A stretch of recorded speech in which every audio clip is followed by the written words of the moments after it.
बछवारस की कहानी। एक साहूकार था, उसके 7 बेटे थे और बहुत से पोते थे। साहूकार ने एक जोड़ा बनवाया था। जोड़ा बनवाए उसे 12 बरस हो गए, लेकिन उसमें पानी नहीं भरा। उसने बड़े बड़े पंडितों से बुलाकर पूछा कि मेरा जोड़ा पानी से क्यों नहीं भरता। तब पंडितों ने कहा कि या तो बड़े बेटे की बलि देने से जोड़ा भरेगा, नहीं तो पोते की बलि देने से भरेगा। तब साहूकार ने सोचा कि हम बड़े पोते की बलि देंगे। उसके बाद साहूकार ने अपनी बड़ी बहू को उसके पीहर भेज दिया और पोते की बलि दे दी। इतने में गरजते बरसते बादल आए और उसका जोड़ा भर गया। सबने आकर साहूकार को कहा कि तुम्हारा जोड़ा भर गया। तब साहूकार बोला कि 12 बरस से तो भरा नहीं, अब कैसे भरेगा। तब उसने जाकर देखा तो सच्ची में जोड़ा भर गया था। तब साहूकार ने कहा कि चलो सब लोग जोड़े की पूजा करेंगे। तब सब लोग जोड़ा पूजने के लिए जाने लगे। जाते हुए उन्होंने अपनी दासी से कहा कि गेहूलों को रांध लियो और धानुलों को उछेड़ दियो।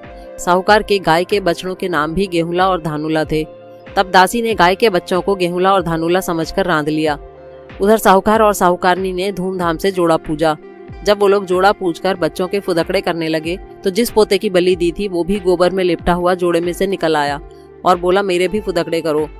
तब साहूकारनी बोली कि हमने तो इस पोते की बलि दे दी थी तभी ये जोड़ा भरा था, लेकिन हमारा सत बछवारस माता ने रख लिया और हमारा पोता हमें वापस दे दिया। तब वो लोग जोड़ा पूछकर घर आए और दासी से पूछा कि गाय के बछड़े कहाँ हैं। तब दासी ने कहा कि आपने मुझे कहा था इसलिए मैंने तो उन्हें पका दिया। तब साहूकार ने अपनी दासी से कहा तूने ये हमारे सर पर क्या पाप लगा दिया। हम बड़ी मुश्किल से एक पाप तो उतार कर आए थे और उससे पहले ही तूने दूसरा पाप लगा दिया। और साहूकार साहूकारनी दोनों ये सोचकर बहुत दुखी हो गए कि अब गायें आएंगी तो उन्हें क्या जवाब देंगे। उन्होंने पिछवाड़े में एक गड्ढा खोदकर वहां पे उन पकाए हुए बच्चों को गाड़ दिया। शाम को जब जंगल में से गायें चरकर आईं और उन्हें अपने बच्चे नहीं मिले तो वो पिछवाड़े की उस जगह को खोदने लगी। कुछ ही देर में गोबर में लिपटे हुए गाय के बछड़े उसमें से निकल आए। तब लोगों ने साहूकार को आकर कहा कि तेरे गाय बछड़े वापस आ गए। तब साहूकार ने कहा कि मेरे गाय बछड़े कहाँ से आएंगे, बछड़े तो जमीन में गड़े हुए हैं। तब सबने कहा कि आप चलकर देखो तो सही। तब साहूकार ने जाकर देखा तो वो तो वाकई में गाय का दूध चूसते आ रहे थे। तब साहूकार ने पूरे गांव में ढिंडोरा पिटवा दिया कि सब बेटों की माएं बछवारस के दिन ठंडी चीज खाएं, बछवारस की पूजा करें, बछवारस का उजमन हो तो जोड़ा पूजन करें और सब कोई पट्टे की पूजा करें और बाना निकालें। हे बछवारस माता, जैसा साहूकार साहूकारनी को दिया वैसा ही हमें भी देना, सबको देना। कहने वाले को, सुनने वाले को, हुंकारा भरने वाले को, अपने सारे परिवार को देना।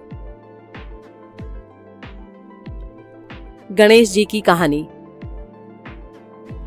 एक गणेश जी महाराज थे। वो एक चुटकी में चावल और एक चम्मच में दूध लेकर घूम रहे थे और सबसे कह रहे थे कि कोई मेरी खीर बना दो। जब किसी ने उनकी बात नहीं सुनी, एक बुढ़िया माई थी, वो बोली ला मैं तेरी खीर बना दूं। वो एक कटोरी लेकर आई। तब गणेश जी बोले बुढ़िया माई ये कटोरी क्या लाई है, एक बड़ा भिगोना लाकर चढ़ा। तब बुढ़िया माई बोली कि इतने बड़े भिगोने का क्या करेगा, ये कटोरी बहुत है। तब गणेश जी बोले कि तू चढ़ाकर देख तो सही। तब बुढ़िया माई ने एक बड़ा भिगोना चढ़ा दिया। चढ़ाते ही भिगोना दूध से भर गया। तब गणेश जी बोले कि बुढ़िया माई मैं बाहर जाकर आता हूँ, तू तब तक खीर बनाकर रखना। अब खीर बनकर तैयार हो गई और गणेश जी आए नहीं। बुढ़िया माई का मन ललचा गया। वो किवाड़ के पीछे बैठकर खीर खाने लगी और बोली जय गणेश जी महाराज, भोग लगा लो। और इतना कहकर खाने लग गई। इतने में गणेश जी आए और बोले बुढ़िया माई खीर बन गई क्या। तब बुढ़िया माई बोली हाँ बन गई, आ जीम ले। तब गणेश जी बोले कि मैं तो तभी जीम लिया जब तू खाने बैठी और तूने मेरा भोग लगाया। तब बुढ़िया माई बोली हे महाराज, मेरा तो आपने पर्दाफाश कर दिया, लेकिन और किसी का भी पर्दाफाश मत करना।